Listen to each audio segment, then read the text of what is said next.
to the K. To the K. Coming at you quicker than a savage Tony Khan reaction gif, it's time for the Rapid Roundup and a special edition this week as we discuss the Tuesday Night Wars, NXT versus Dynamite. Let's jump straight into it. Cody Rhodes kicking off the show over on NXT. He reveals that he's got 3 announcements, the first of which there's going to be a men's breakout tournament, the second being the return of the Dusty Rhodes Tag Team Classic, and the third is that he's the special general manager of NXT for one night only. Then out comes the NXT champion Dragunov. He says that he wanted to welcome Cody personally. He starts bigging him up until Dominic Mysterio and Rhea Ripley come down doing their usual shtick. And Cody, being the guest general manager, decides to make Dragunov versus Dominic tonight with a special guest referee, not himself. No, it's LA Knight, baby. Yeah. Which takes us to the first match of the night. Roxanne Perez takes on Asuka. Shotzi also comes down. She's on commentary for this one. And to be fair, Asuka makes pretty short work of Roxanne. Picks up the win. Remains undefeated in NXT. And she also, Shotzi reveals that her and Scarlett are going to be hosting NXT Halloween Havoc. So yeah, interesting, but yeah, bit of a shame for Roxanne there. But I suppose Asuka's undefeated streak is alive and well. We then move on to a 6-man pub rules match next. Tyler Bate and the Brawling Brutes take on Gallus. Apparently, pub rules essentially means that there's some tables, some pool cues, trash cans, and bar stools.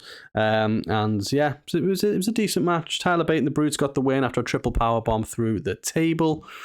Then John Cena. He is there on NXT, and he says, people keep saying NXT is the future, but they're making history tonight. And to be fair to John, he looked absolutely ecstatic to be there. He had a big smile on his face. He seemed to be loving it.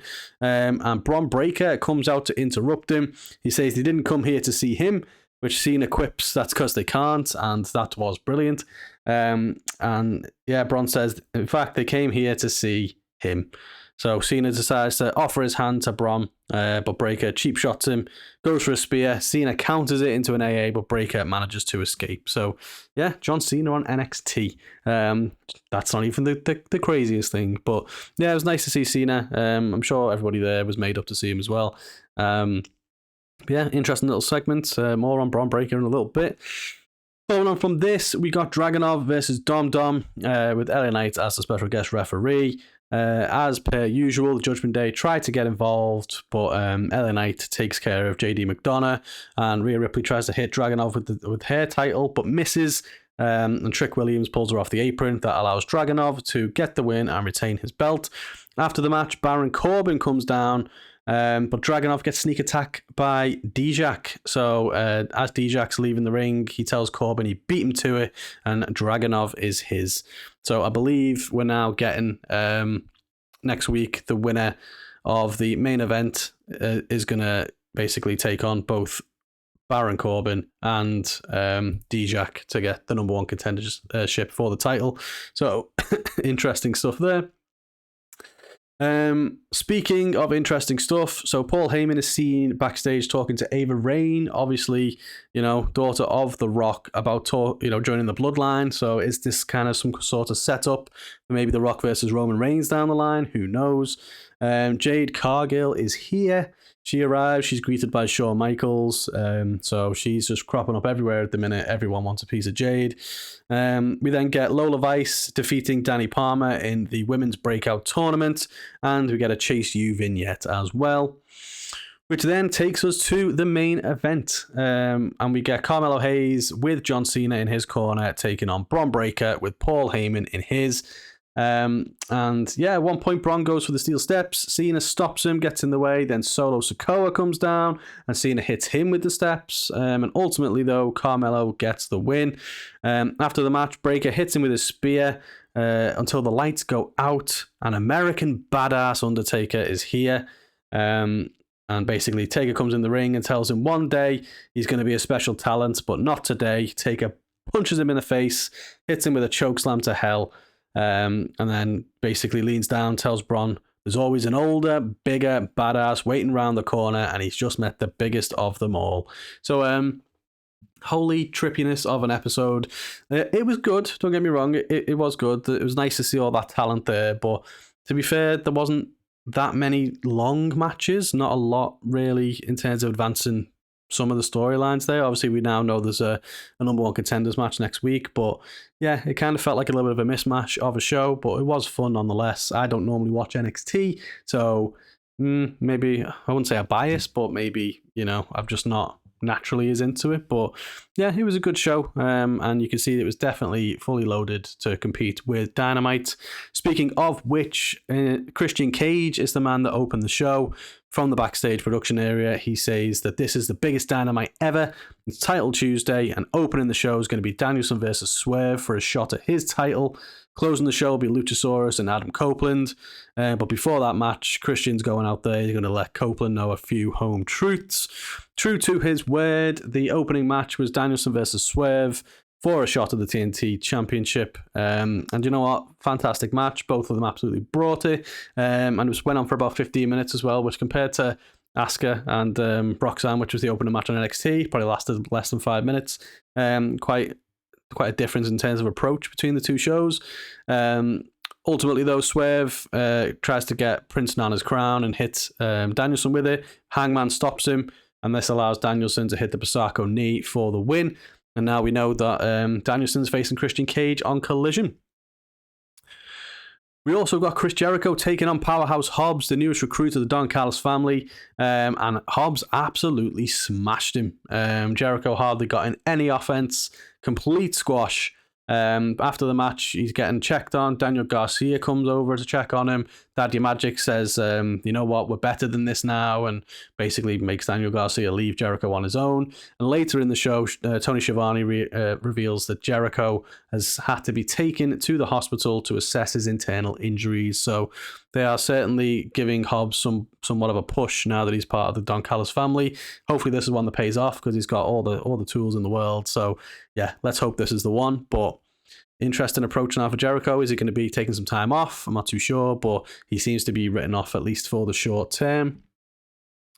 We follow this up with a couple of different things. So Adam Cole continues to help Roderick Strong. This time he's mowing his lawn for him. And yeah, on one leg, of course.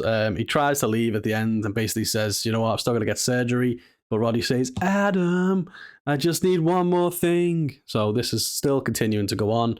We also, Timeless Toni Storm is ready for her close-up, and we get some batshit crazy silent movie thing called Lover's Lament, which is just all sorts of mentalness in the best way, of course. Loving Tony's new character.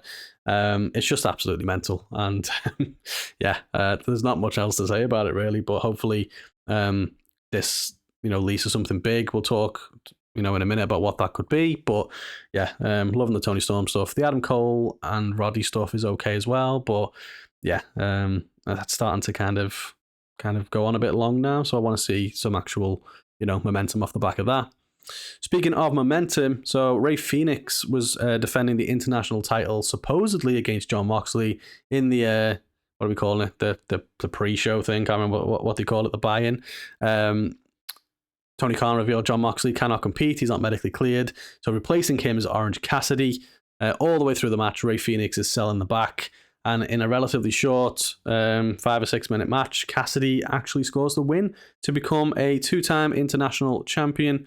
And also we got Wardlow squashing Matt Sydal as well. So yeah, short matches on both, but certainly some long matches on Dynamite as well this week. So yeah, it felt a bit more sporty feel, less less promo type stuff on Dynamite this week.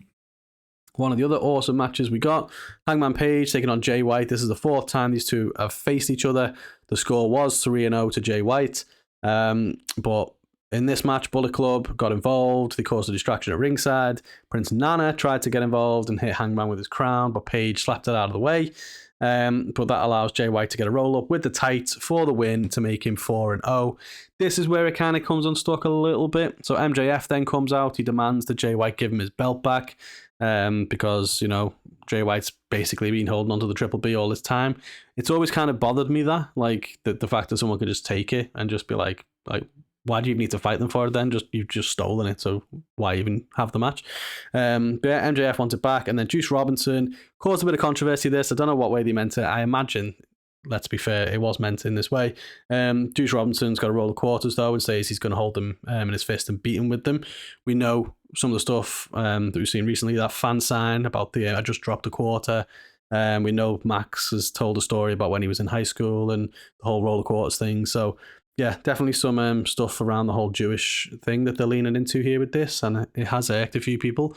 I don't know that they need to go down this route. There's enough going on with Adam Cole, too many Adams. But yeah, we will see. But yeah, MJF flips his lid and he storms off. So bit of a weird damn squib from MJF, unfortunately. I expected him to do a killer promo in this, with it being, potentially a lot of eyes on this one as well. Just wasn't the case, so strange. We then had another title match, Title Tuesday, only 2 title matches, but it's a doozy. So Saraya defends against Hikaru Shida. Ruby Soho, who's banned from ringside, does get involved, tries to get Shida with the spray paint, but Shida sprays her instead. And Timeless Toni Storm comes out, beats Ruby with her shoes, tosses her over the barricade, and Saraya tries everything she can. She even sprays Hikaru Shida in the face with the spray paint. It's a second nightcap, but Shida kicks out. Saraya goes for the roll-up, Shida reverses it, and she wins to become a 3-time AEW Women's Champion. So I've been overly critical in the past of every time Dynamite puts on one of these Title Tuesday type things, or like these Grand Slams or Gold Rush or whatever the bloody hell they call them, Battle of the Belts. We never get any titles change hands. So to be fair, I was surprised, very, very surprised that both titles that were on the line have changed hands on the same show. So fair play, credit where it is due. Which then takes us towards the end of the show. Christian Cage comes out, shoots on Adam Copeland. He takes a shot at what he did with Judgment Day. He said he didn't just take a bunch of misfits and dress them up in Halloween costumes and pretend to be the leader. He's not doing that with Luchasaurus and Nick Wayne. Instead, he's their father. So obviously leaning into the whole father stuff. So lots of lols. But he also says that he knows Adam's wife, Beth, is a huge fan of him.